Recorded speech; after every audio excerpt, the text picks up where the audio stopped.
Well, I want to thank the elders for the privilege of speaking with you this evening on this topic. Is the microphone on? Is everything good? All right. How dare I question the IT guys? Good to see everybody tonight. Thank you for turning out for this series. The elders have also agreed that we'll teach this series like we were in my science class. So welcome to my science class, everybody. I hope you're here and ready to listen, because there's lots to talk about and lots to represent, which I pray will increase your faith in the God who made us. Thank you for singing that song so well as you did. So, you see the topic tonight: Christianity and science, conflict or coherence. I took that title from this little book by Henry Schaeffer.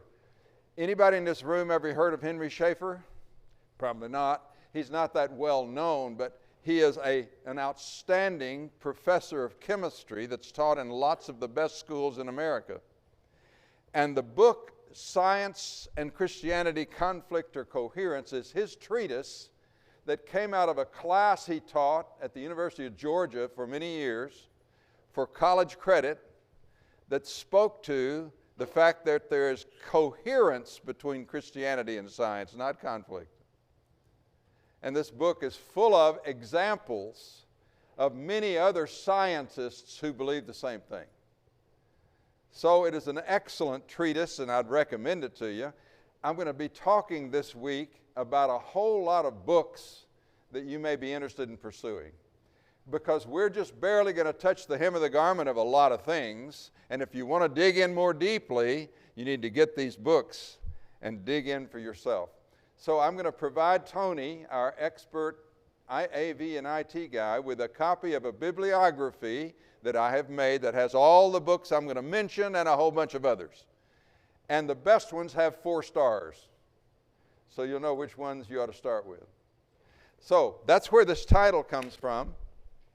And I like it because Dr. Schaeffer is a widely respected chemistry professor and an open proponent of belief in God, in Jesus Christ as the Son of God, and the Bible as the Word of God.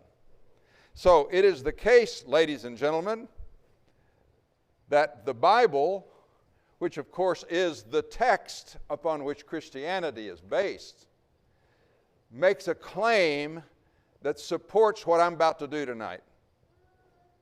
So I'm going to read those to you to start with. When I do this series of lectures in a church building like this, it is important to me to begin with passages of Scripture, because I want you to see that God in His own Word has testified that what we're about to do tonight is supported by His Word. So let's go to Psalm chapter 19 in the Old Testament. This Psalm of David says, "The heavens declare the glory of God, and the firmament shows His handiwork. Day unto day utters speech, and night unto night reveals knowledge. There's no speech nor language where their voice is not heard, and their line has gone out through all the earth, and their words to the end of the world." This is one of many passages in the Old Testament that say the natural world gives a testimony that there is a God. So that's a passage in the Old Testament supporting the notion that we can look at the natural world and come to know that it's reasonable to believe there's a God.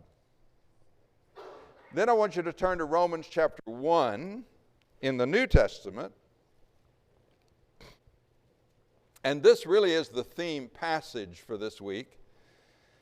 It begins in verse 18, Romans 1. "For the wrath of God is revealed from heaven against all unrighteousness and ungodliness of men who suppress the truth in unrighteousness, because what may be known of God is manifest in them, for God has shown it to them." I interrupt the reading there to say, this passage is saying there is no excuse for men to miss, women either, human beings, that there's a God. Why is that? Verse 20. For the invisible, since the creation of the world, his invisible attributes are clearly seen, being understood by the things that are made, even his eternal power and Godhead, so that they are without excuse. So what this passage says is, you can see the invisible God. God is not a being that can be observed like a physical object, but you can see him. And how is that? You can see that he has eternal power and a divine nature by examining the things that are made. Ladies and gentlemen, that is revolving around an observation of nature. And that's what science is about. It's observing nature. And it's the famous argument from design. When you see evidence of design, you immediately think somebody designed that. And that's the approach we will be taking in this series.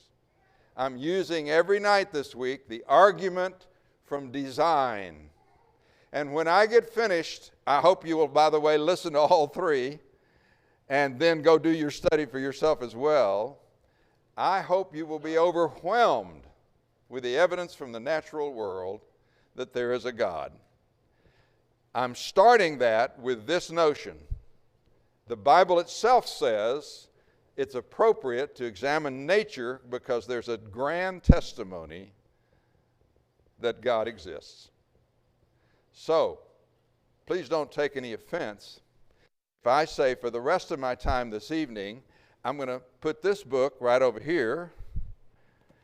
I love to speak from that book, as you might have noticed from yesterday. But God has another book, and we're going to turn our attention tonight to his other book. Science class. And since this is a class, I want interaction. I'm keeping you involved. I mentioned yesterday in my Bible class that I don't allow sleeping. So I'll say it again. I expect you to stay awake and alert because we've got lots to talk about. And if you start getting sleepy, we'll do something about that. Remember yesterday? Yeah. And I understand why you get sleepy.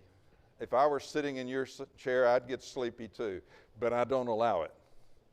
So I'm going to keep you with me, I hope. And when I ask you to participate, I want you to do it. Because this class is going to be more meaningful to you the more involved you are. All right, that's my introduction. Let's get at it. Many of the key scientists in the Age of Enlightenment, AD 1600 to 1800, were strong believers in God, in Jesus Christ, and in the Bible as the Word of God.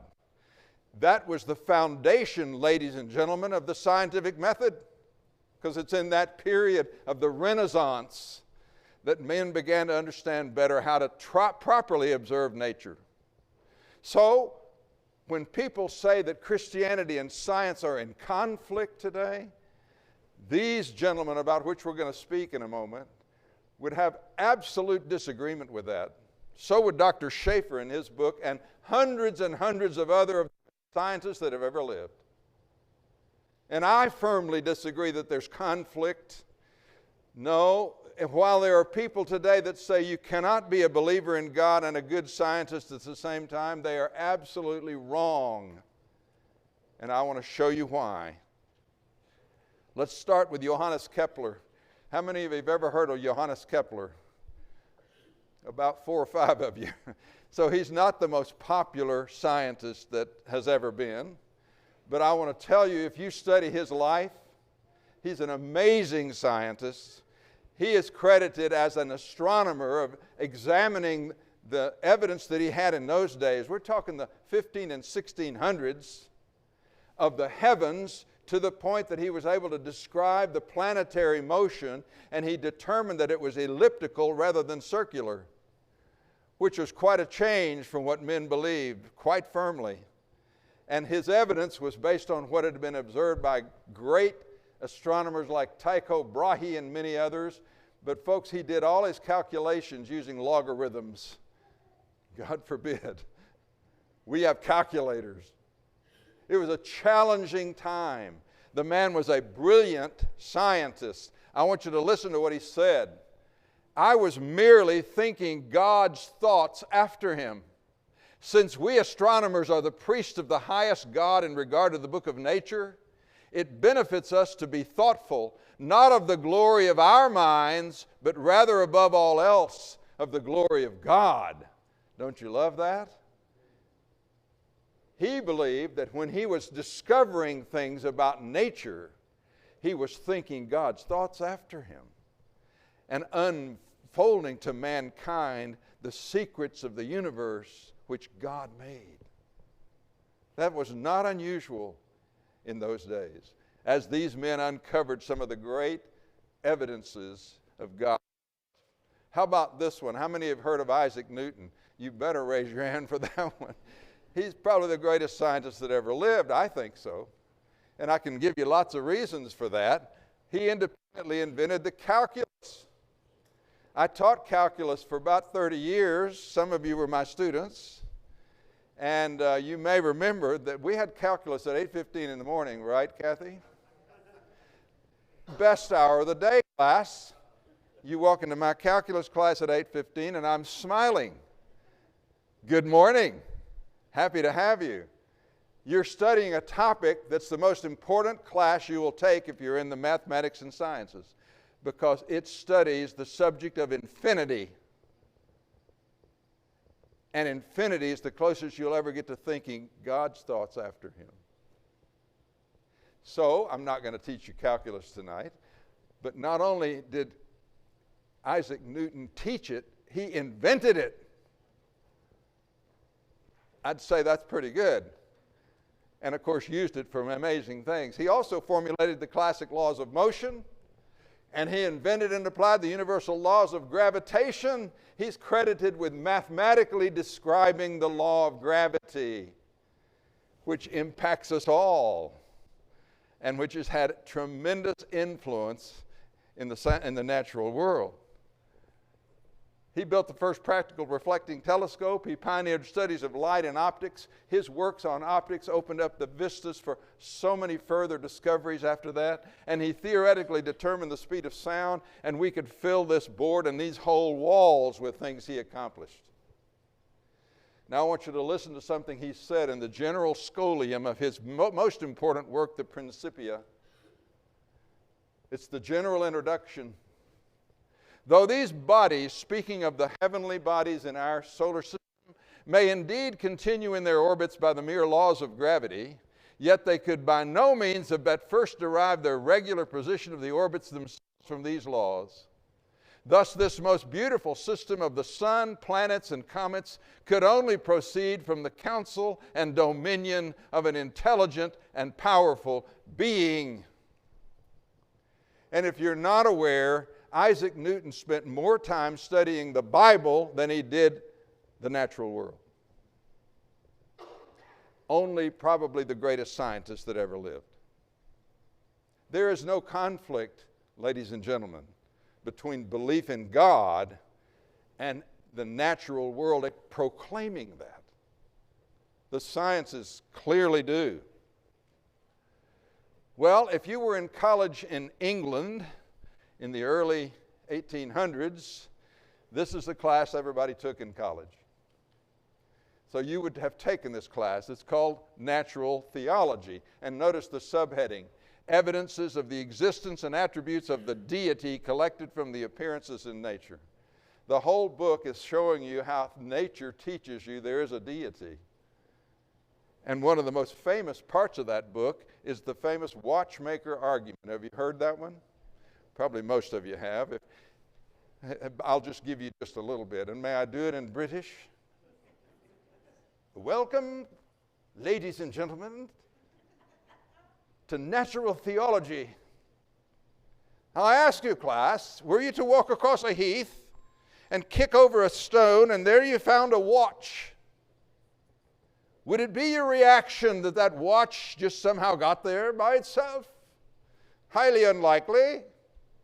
Were you to take that watch and examine it carefully, and by the way, he would proceed to talk about all the different intricacies of the watch, and then he said, you would certainly declare somebody designed that, and you would be correct.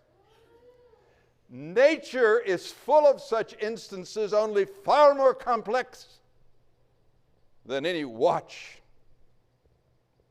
And the theme for our entire course will be to study what nature shows you about the eternal watchmaker. Welcome to natural theology. That was a class everybody took, including Charles Darwin, by the way. And that class so impacted Charles Darwin that he decided to become a preacher. Were you aware of this? Because everybody's heard of Charles Darwin. He studied to be a preacher first. Then he became the naturalist for this trip where they took around the world. He made lots of observations, and as a result of all those combination of things, he was also a good scientist.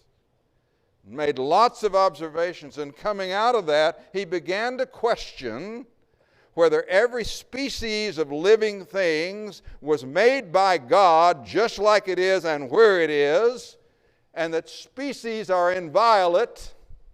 That means you can't change them. And each was uniquely created. And he began to think, no, maybe species can start some other way, which of course impacted his view about God.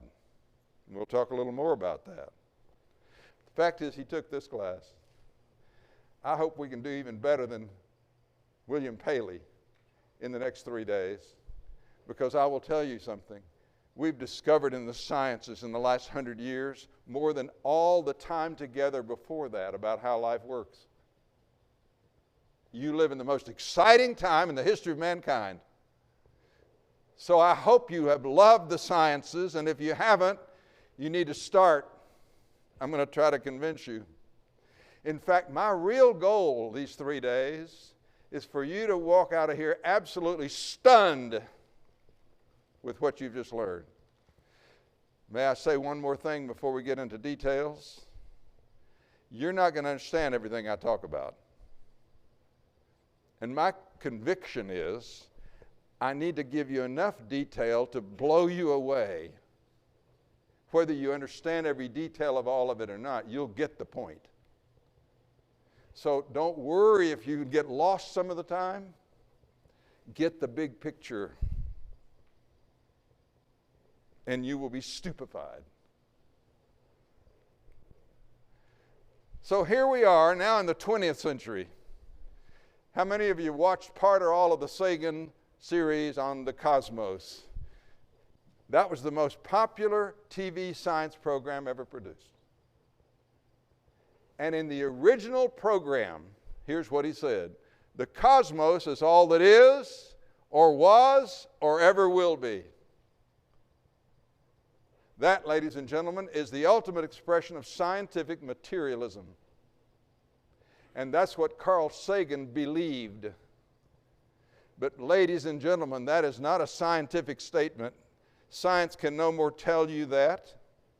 That's his philosophy. And he states it as if it's the beginning of a science series. And I say shame on him for not making such a distinction. Because that statement is not science, it's philosophy.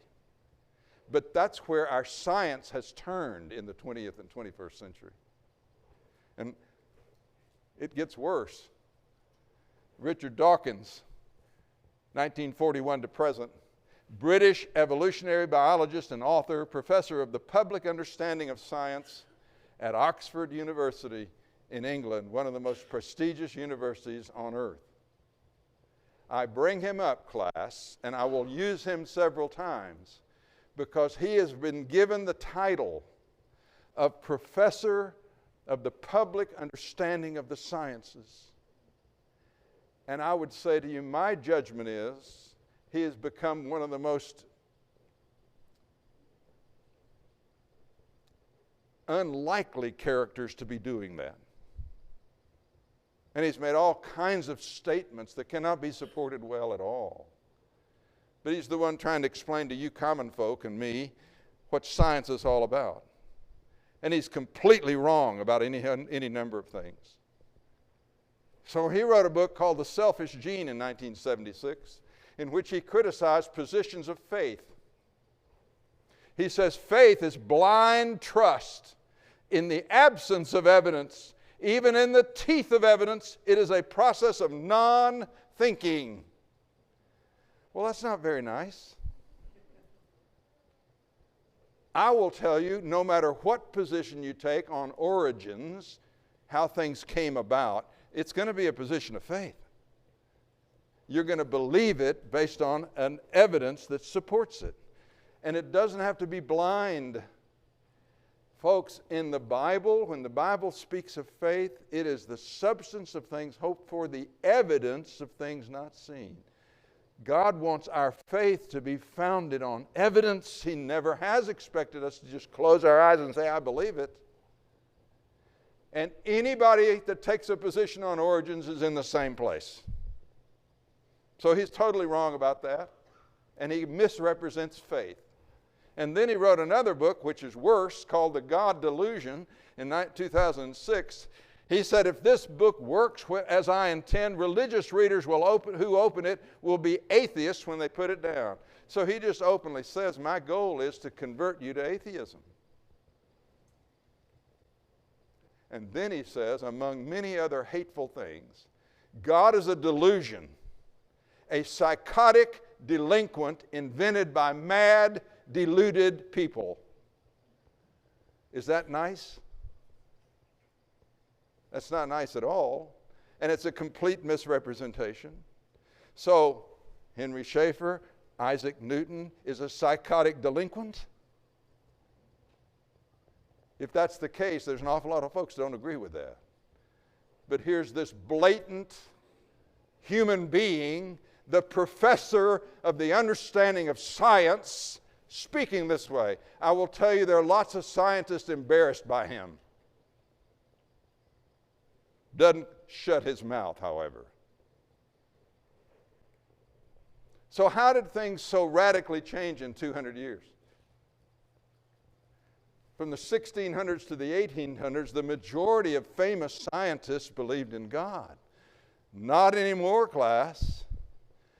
The fundamental approach to science these days is scientific materialism. And if you're not in agreement with that approach, you're going to have a difficult time becoming well respected and used. So I want to spend just a few minutes on a little bit about the history of science in the last 200 years. Pierre-Simon de Laplace, 1749 to 1827. He considered himself Isaac Newton II. He was far from it. But here's what he said in one of his texts. Nature with its matter, energy, and forces could produce and maintain our solar system. There is no need for a God hypothesis. So he said. And then there was Charles Lyell, the writer of Principles of Geology, an attempt to explain the former changes in the Earth's surface by reference to the causes now in operation. His whole thesis was, you don't need God to explain geological formations either. So I'm showing you that piece by piece, people began to declare God's not needed. Charles Darwin's book, which came out in 1859, called The Origin of Species. And by the way, would you look with me at the subtitles? By means of natural selection, or the preservation of favored races in the struggle for life. Did you know that was the subtitle to his book? My opinion, ladies and gentlemen, is that book has had a greater impact in this world than any other book except the Bible, because it has brought many people to have a lower view of God and change their religious convictions. He wrote in a very convincing way that species can be produced without God. There's no need for a designer, according to Darwin, to account for the origin of species of life. Natural selection, acting on natural variation, accounts for the appearance of design. And so we don't need God anymore to produce species of living things. So Darwin said. And then in the early 1900s, O'Parent and Haldane came up with a theory that you don't need God to produce living things from non-living things, because things back in the ancient days were different enough that you could have produced things that were living from non-living. And so now you don't need God to produce living things either. So over the period of about 200 years, moved farther and farther away from the existence of God, and a separation developed between science and belief in God. I say, class, it's time to revisit the argument from design. And I'm going to try to show you why, especially in this time, we need to look at that again. So I'm going to start with this book. It's called The Return of the God Hypothesis. It's written by Stephen C. Meyer, as you can see. And by the way, I've put these books up here if you want to come up and look at them later after this is over, and we'll have a bibliography for you too. Stephen Meyer has written 3 great books. I call them his trilogy. First was The Signature in the Cell. Second was Darwin's Doubt. And the third is this one, The Return of the God Hypothesis. It's a takeoff on what de Laplace said. We don't need the God hypothesis. Meyer is saying what we've learned in the last 100 years has reinvented the notion that science teaches we do. So it's the return of the God hypothesis. And here's what he says. The evidence has become overwhelming that the universe, space, matter, and time had a beginning. Did you know that most atheists didn't want to accept that? They want nature to be eternal, then you don't have to explain how it got here. Now science, the abundant evidence of science is it did have a beginning, space, matter, and time. That's a big problem for a scientific materialist. Because then who brought that about if it had a beginning? And how did that come to be? It's problematic. And I'm not going to deal with that particular one in great depth because it's harder and it's more mathematical, class. But I'll have lots of books about it if you want to follow out. But the evidence is powerful now that there was a beginning. Yes, thank you. Second, the universe, our solar system, and Earth are remarkably fine-tuned to support life on Earth and have been since the beginning. That second one is my theme for tonight. Everywhere you look, class, it looks like things are fine-tuned for us to be here. We'll come back to that in a minute. The third thing is even the simplest forms of life at the biochemical level contain massive amounts of digital information. You see those underlined there? Being used to produce and maintain an untold number of molecular machines and complex processes. In other words, at the tiniest level, things are really complicated.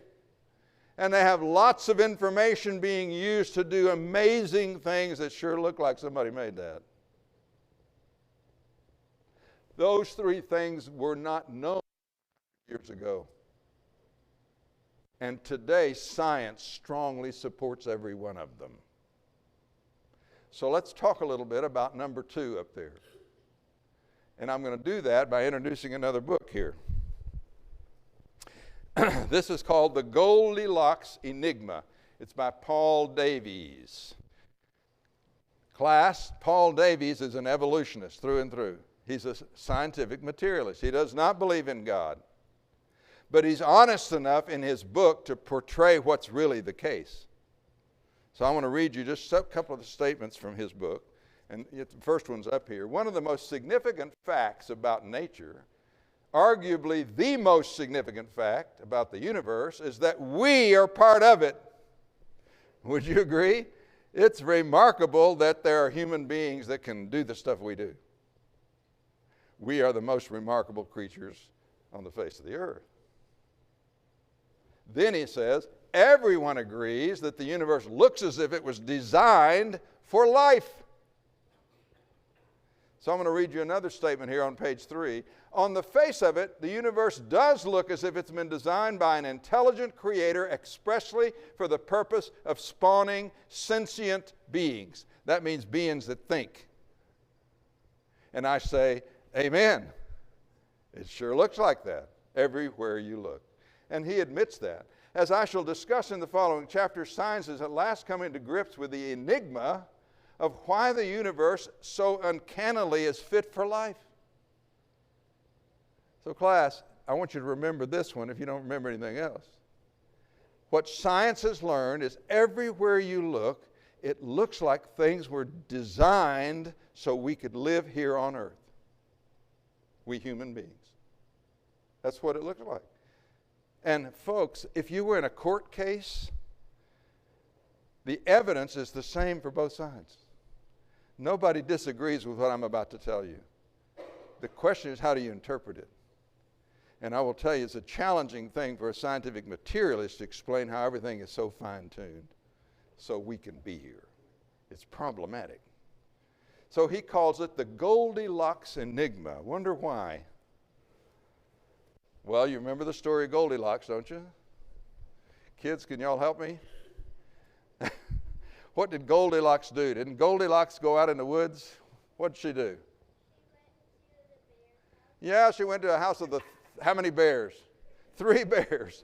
There was Daddy Bear and Mama Bear and Baby Bear. And she went inside the house, and she first went to the table, didn't she? And she found 3 what? Bowls of porridge. So she tested the first one, and it was too hot. Then she tested the second one, and it was too cold. And then she tested the third one, and it was, well, I'll need better words than that. It was just right. That's exactly right. So that's why he calls this the Goldilocks enigma, because everywhere you look, things are just right for us to be here. And if you change them one teensy little bit, we wouldn't be here. That's a fact. And that fact has been uncovered so dramatically in the last 100 years. And here's another statement he makes in the anthropic principle. The really amazing thing is not that life on earth is balanced on a knife edge, and it is, but that the entire universe is balanced on a knife edge and would be total chaos if any of the natural constants were off even slightly. That's the understatement of the century, class. You can't change those constants hardly at all, or you wouldn't be here. So those are the facts. How about the details? In the 1960s, when I was in college, scientists had discovered 12 characteristics of the cosmos and our solar system fine-tuned to make human life possible. It was just beginning to be uncovered in those days. And I can tell you that my teachers in college were telling me, you believers in God better get over it, because the more we learn about the sciences and about what science can tell us, the less we need God. And they were doing that on the basis of the kinds of things I just told you. I'd love to go back and talk to some of those same professors today. Because by 2020, there were at least 50 books published documenting the anthropic principle. That is, there are things that are there that if they weren't there, we wouldn't be here. And Hugh Ross and his staff of scientists at Reasons to Believe have cataloged over 800 fine-tuned characteristics as essential for any potential human life site in the observable universe. Now, some folks don't agree with Hugh Ross and all his analysis of that, but I'm telling you, there are hundreds of things that have to be, you say it with me, just right. Now, let's try it again, and this time you really say it. There are hundreds of things that have to be That's exactly right. Or you wouldn't be here. So let's talk about a few of them.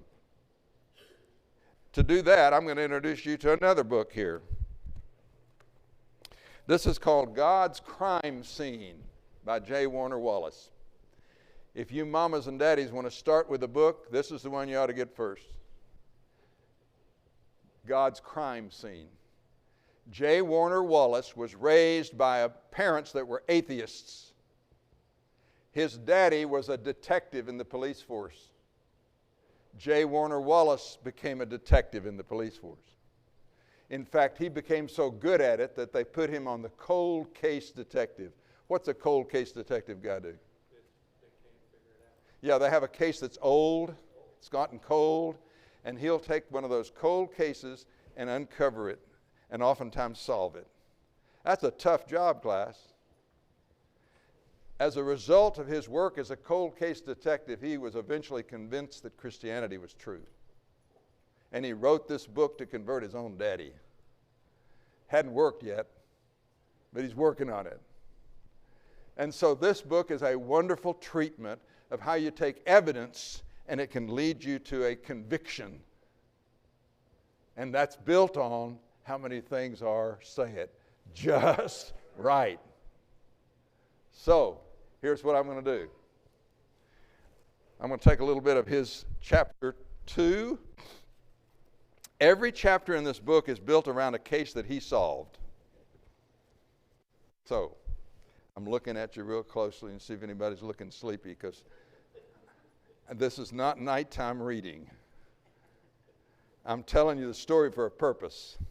The title of this chapter is Tampering with the Evidence. And let me tell you the background of this case. Something happened in a house. 2 people were dead. And the question is, was that an accident or was it murder? And that's what they had to solve.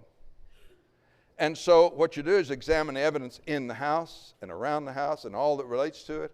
And the question is, could that death have happened only by what's in the house? Or did it take someone tampering with the evidence to make it happen? Are you with me? Are you with me, class? Nod your head. All right. Otherwise, I think you're half asleep. Here we go. Helen knew something was wrong when her daughter Carrie failed to answer the door.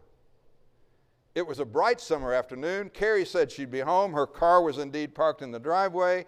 Helen tried to peek in through the living room window, but the curtains were unusually drawn.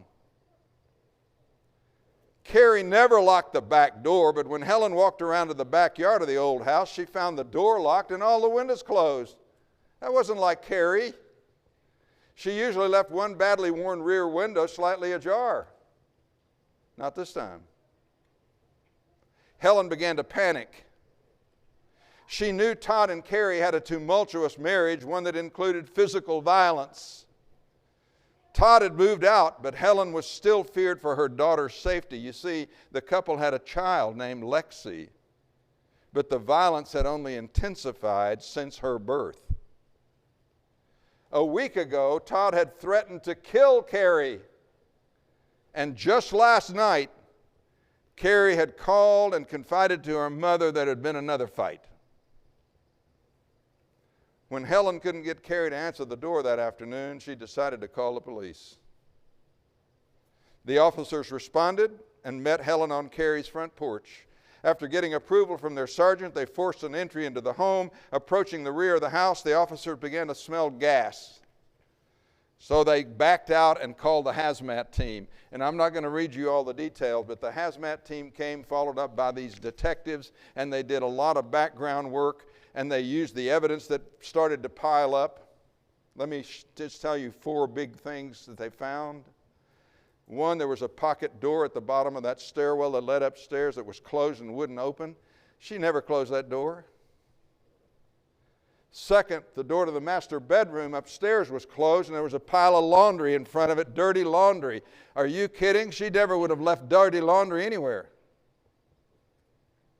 Third, the old house had been retrofitted with a gas heater that was mounted to the wall separating the bedroom from the upstairs hallway. The pilot light was out, but the gas valve was wide open. Fourth, we discovered, this detective said, that the gas company had turned off the gas service for lack of payment. 2 days before the time of death, Todd had paid to restart that service. So they started to investigate this as a homicide. Too many factors. Class, there were foundational issues, like he hated her and was going to kill her. He said he would. The whole gas thing, external to the house, something happened outside of that house to make that gas thing be like it was. There were regional issues. That's the things all around the house that were just not right. And then there were locational issues, things inside that house that didn't add up. And when you put all that together, I will tell you the end of the story. Todd was convicted of first-degree murder of his wife and daughter, who were both dead upstairs in the bed. And nobody saw it, class. You listening to me?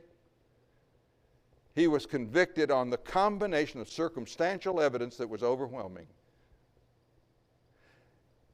That's very much like what we're dealing with. And that's what he says here. Let me read it to you. His words are better than mine. We were compelled to examine the evidence of tampering because one important fact: there were 2 dead bodies at the crime scene. In a similar way, when we look at the nature of our universe, the existence of living bodies ought to provoke an investigation. Like our murder scene, there are foundational, regional, and locational conditions, and I'm going to show you screen after screen of those in a moment, that demand explanation. The foundational laws of physics, the regional properties of our solar system, and the locational conditions on our planet are there. You can observe them. But did this have to be the case? And how did these come about? Or did somebody from outside have to tamper with this? Are you following me? So let's talk about some of the evidence that has piled up in the 20th and 21st centuries.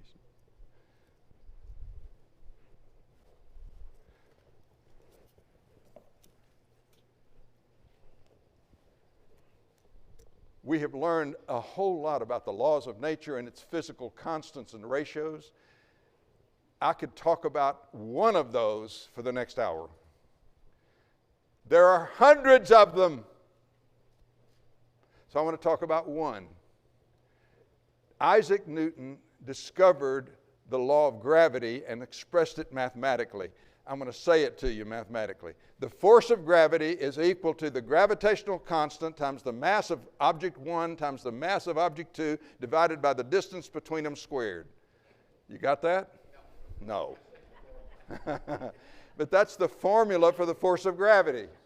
It's directly dependent on mass, and it's inversely proportional to the distance squared. So the farther apart they are, the less is gravitational pull by the square. All right? That's a law. In that law, there's a gravitational constant, class, that's been discovered. That's something you have to measure. You can't make it up. It doesn't come from the theory. You have to measure it. And we've gotten so accurate on that thing, that gravitational constant has to be so you can't change anything up to the 37th decimal place. Are you with me? Here's a decimal, and you go to the 37th place past 0. Past 1. All the way to the end. And if you change something at that place, we wouldn't be here. That's how finely tuned it is. The gravitational constant has to be what it is, or you wouldn't be here. Don't believe me, class. You go look for yourself. Nobody disagrees with this. That's one of the constants. The ratio of protons to electrons is another biggie. You can't change that. Look, I think this is the best way to describe it. Imagine you have this machine like this, and it's got dials on it, and this is a universe-making machine. And it's got hundreds of dials on it. And every one of those dials has to be set.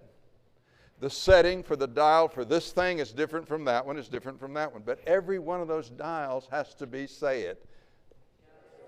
That was weak, class. Every one of those dials on that universe's making machine has to be just right. And what I mean by that is just right. You change any of them by 1 teensy little bit to the 37th power, and you wouldn't be here. That's a fact. And as Davies admits, science is finally trying to deal with it because it sure looks like somebody did this. Yes, it does. So why don't we just admit that's the most reasonable explanation? It's because we're not having God's foot in the door. That's why. Well, there are a whole bunch of others that we could talk about. Those are foundational type factors that affect the whole universe. Everywhere. But there are also regional factors. So we're down now to our own galaxy, which is a pretty big place. They say there's 100 billion stars, and what's our galaxy's name, everybody? The Milky Way. And you know why we call it that. Because when you look in the sky, where out a place where you don't have so much light, you can see this band across the sky, can't you? And that's a band of stars. There's so many of them, it's just like a band. So we call it the Milky Way. We live in a galaxy. And in our galaxy, it has to have certain conditions or you wouldn't be here. That's just the truth of the matter. So you have to have the proper type of galaxies, not just any old galaxy that will do. And so, you heard of the James Webb Telescope? Put up in space in 2022. That thing has brought us, hold it, don't do it yet.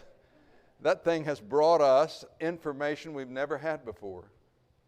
And I want to read you, well, I don't have it here with me, but I'm going to quote for you what NASA said about the first picture that was released from James Webb Telescope for the public.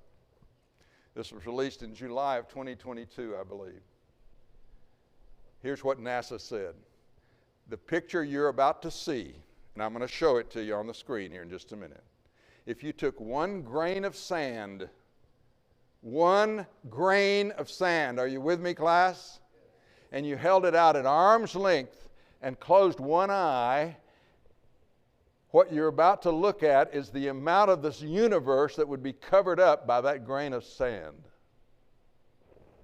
Did you catch it?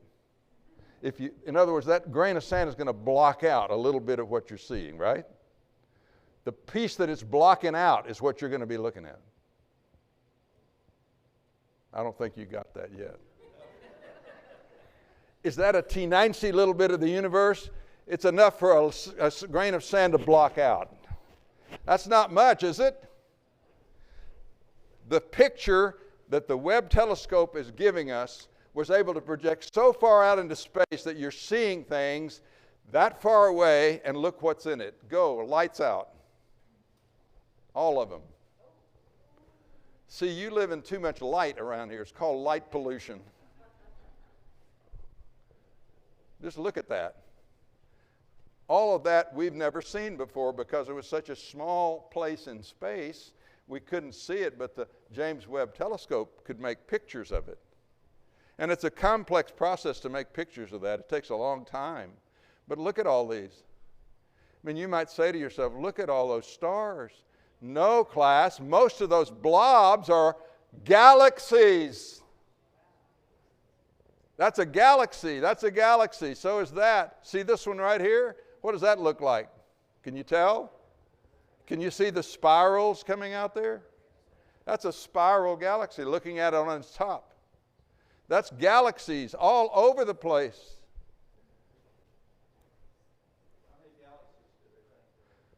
I don't think they could count them. This is July the 12th, 2022. They released this. President Biden is the one that was given credit for releasing it. That's called the Galaxy Cluster SMACS 0723. Look, class, what I'm telling you is there are more galaxies and stars out there than we ever dreamed. But would it be any surprise to a Bible believer that there are lots of stars? Are you kidding? God says in the Bible the stars will be like the sands of the sea, innumerable. Well, it's more innumerable than we thought. And a lot of them are shaped into galaxies. Class, it's problematic that there's so many galaxies to a scientific materialist. If this universe is infinite, there shouldn't be any globs of matter like that left. But there are more and more and more and more of them. Lights back on, please. Thank you. Thank you guys, by the way, for getting that done.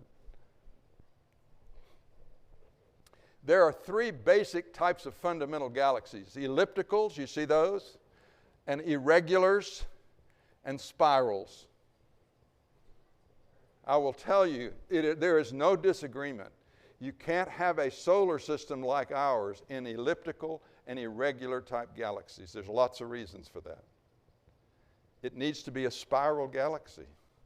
And guess what kind of galaxy ours is? It's a spiral galaxy. There's a whole lot more to it than that. For example, it's important where you are in the galaxy, not just any old place, because when you look at a spiral galaxy from a side, this is the center of it.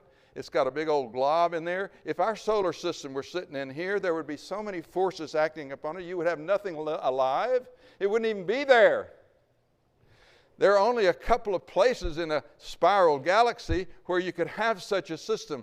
Right out here or right out here, and it's about 1/150th of the total volume of that galaxy, which eliminates most of the galaxy. It's important where you are in the galaxy. In other words, it has to be what, class? Just right. Guess where our sun and our solar system is? Right there. Isn't that a coincidence?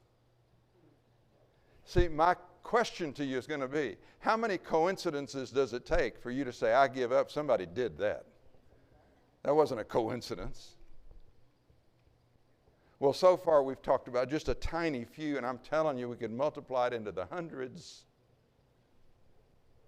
The location of our solar system in exactly the best place in a spiral galaxy is critically important to life on Earth. But it's not good enough just to be in the right place. You've got to have the right kind of star. You think any old star will do, class? Not at all. And everybody knows it. So what about our star? Well, I'm going to give you some comparisons. There's our star compared to the planets. It's pretty big, isn't it? But when you compare it to other stars, like Sirius and Pollux and Arcturus, there's our sun. Doesn't look so big anymore, does it? Let's go bigger. How about Aldebaran, Betelgeuse, and Antares? And where's the sun? It's right there. Can you see it? Neither can I. It's 1 pixel right there. So our sun is not a very big sun, not a very big star. In the spectrum of stars, did you know there's a bunch of stars smaller than our sun? They're called dwarf stars. So our star is approximately in the middle. It is exactly just right. In terms of its size, very important. That's not all. It also has to be in the proper range for temperature and for what it radiates. I'm presently developing a new lecture called The Children of Light.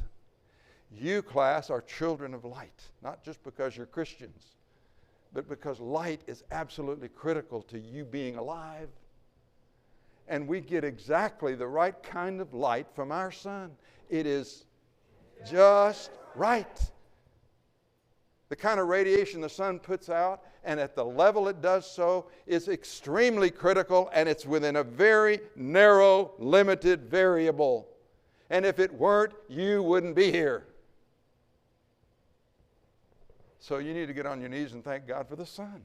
It's just right in a host of ways. But it's important where the planet is too.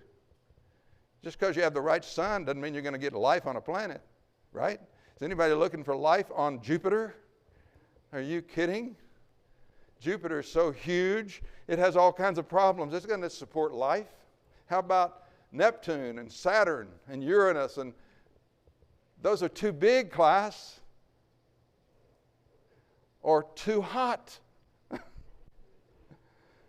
So which of these things? Well, we know there's ones on Earth, right?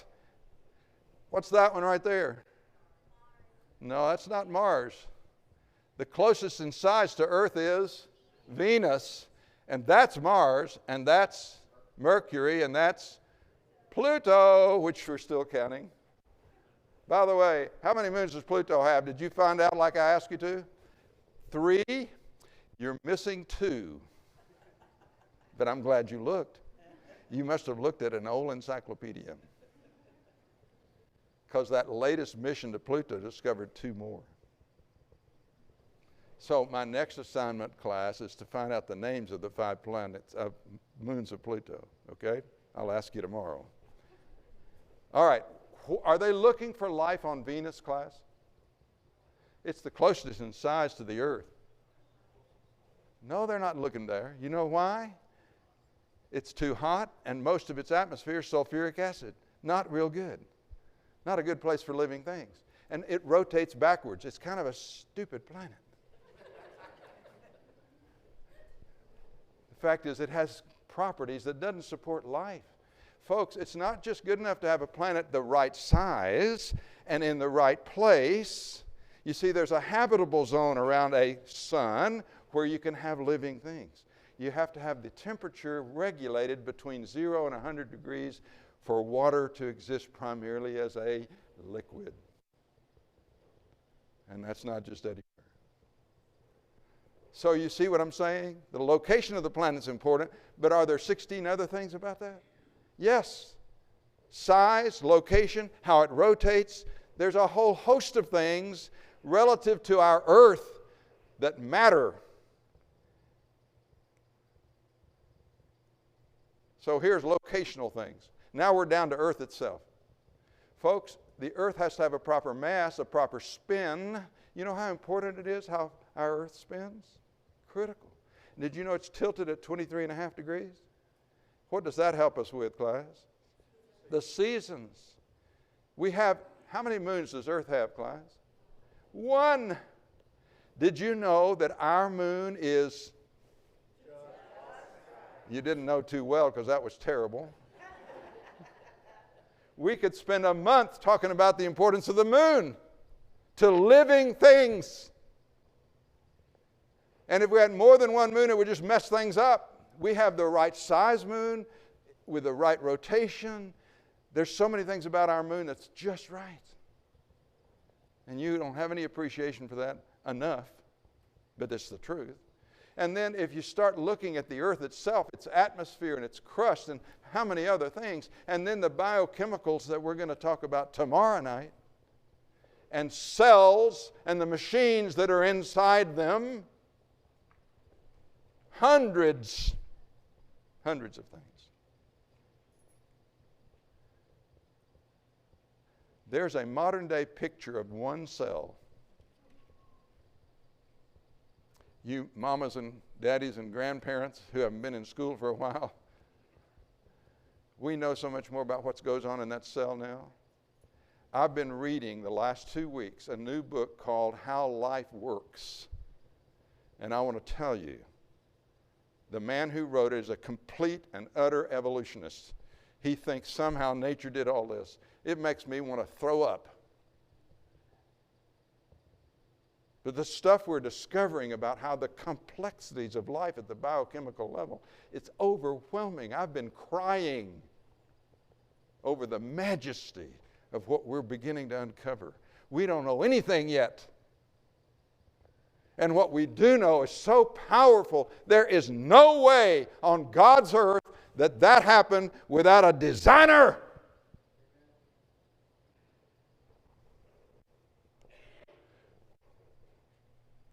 We are now working on things at the micro level, which is the 1/1,000,000th of a meter, and the nano level, which is 1/1,000,000,000th of a meter. We now have engineers that are called nano engineers. That means they're working down at the size of molecules and doing things. That's tomorrow night, class. And I'm going to finish my lecture tonight with a big old teaser. So here we go. There's some things that are different sizes, just to give you a picture. Frog eggs are 1 millimeter, roughly. Paramecium's 100 micrometers, that's the micro level. Adenovirus is 100 nanometers. Antibodies are 10 nanometers. DNA is in the 1 nanometer. You're down on the atomic level here. That's what we're working with. And engineers are learning all the engineering that's taking place down at that level class. We've talked about out so far in space, we've got millions of more stars and billions of more everything than we ever knew. And all of it is organized. And now we're down at the lowest level you can get. And everywhere we look, it's more organized and involved and has more things that have to be just right than we ever knew. I want to introduce you to Dr. James Tour. He's professor of chemistry, materials science, and nanoengineering at Rice University. He's a world-renowned expert on nanoengineering. I've had the privilege of sitting in that man's office and interviewing him and talking to him because he heard about my lectures and asked me to come meet him. He's a humble believer in God and in Jesus Christ. He's a Jew, but he's a messianic Jew. You know what that is? That's a Jew who's become convinced that Jesus Christ is the Messiah. And he's blatantly open about it. He has it on his website. And he tells his students to come to me so I can tell you more about the Messiah. He has a whole list of reasons you ought to believe that Jesus Christ was raised from the dead. The key evidence that he's the Son of God. I love that. But he's also one of the foremost nanoengineers in the world. Here's one of the things he's been working with is graphene. Class, graphene is a single layer of carbon.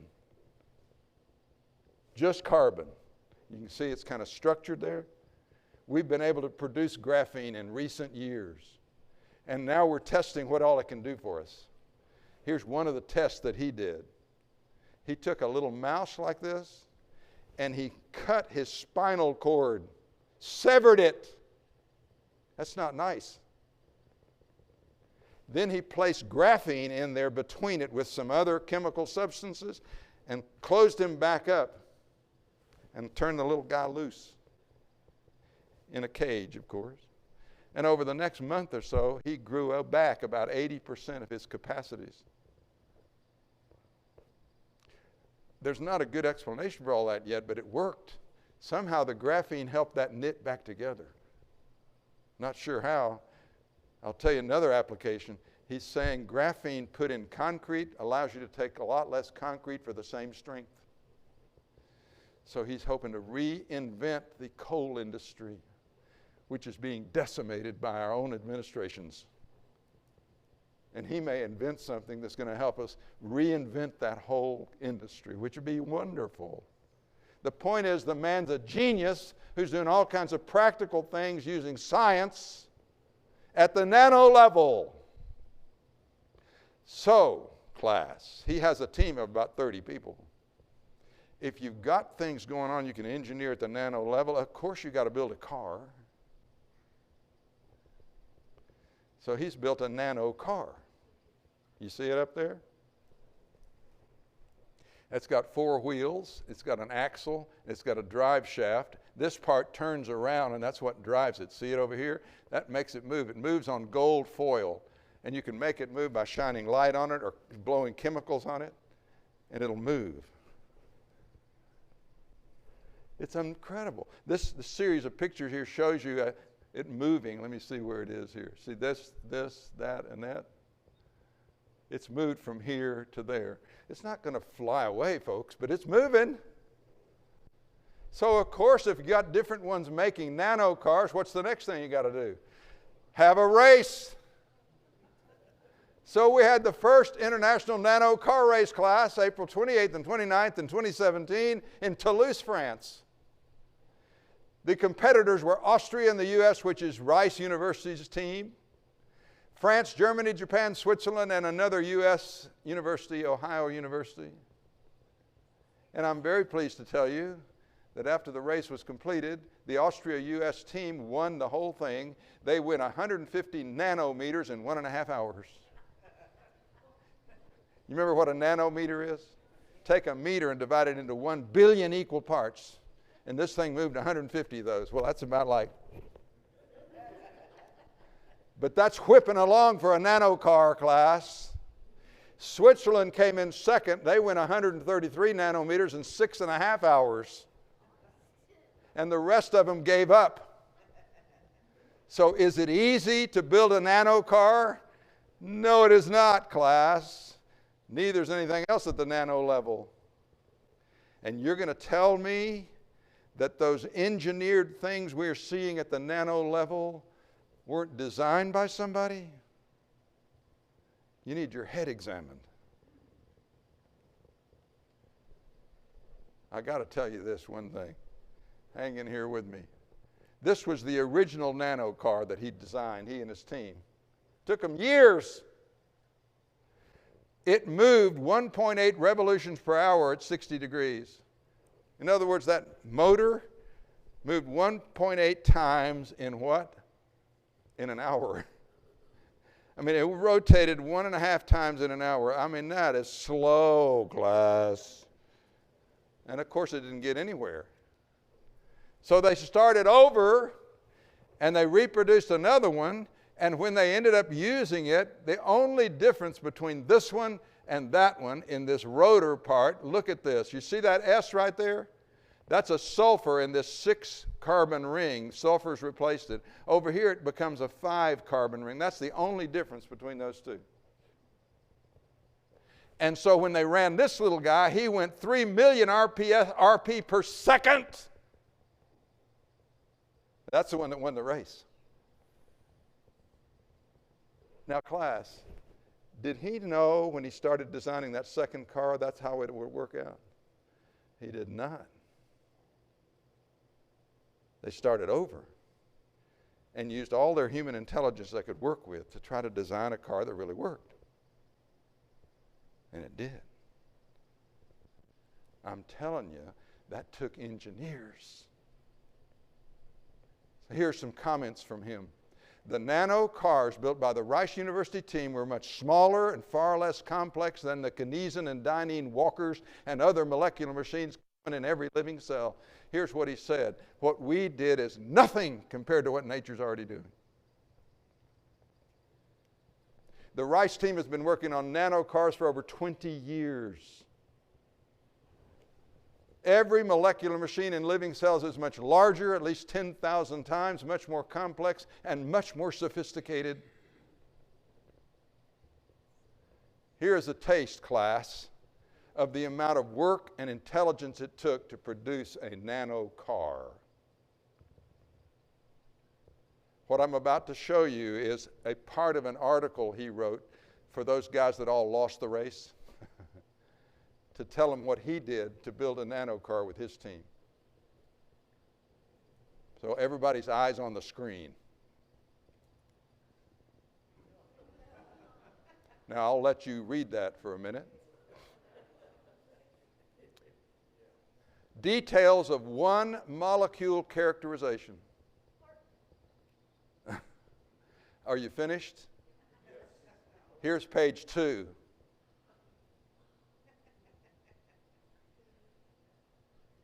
That is amazingly complicated things. That's what it took in this case. But I'm not finished, because the article was produced in Tetrahedron magazine on April the 13th. Well, he turned it in. They produced it on May the 17th, 2017. That was right after that race. He had already written this article. And look, that is 281 pages of supplemental characterization data. We showed you 2. There's 281 pages. That's how much work it took by a team of 30 people over 20 years to produce one little silly machine that runs around.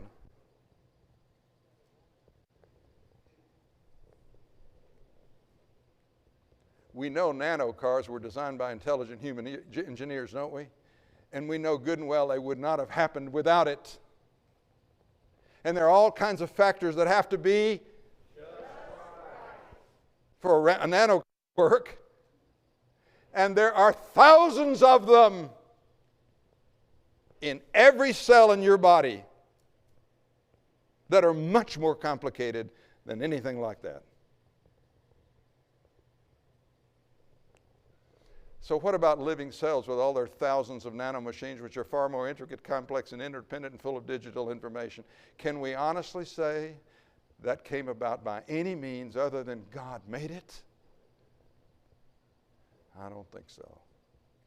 And then you have guys like Richard Dawkins saying, you just do blind faith and you're so stupid you believe in this delinquent God. Shame on him!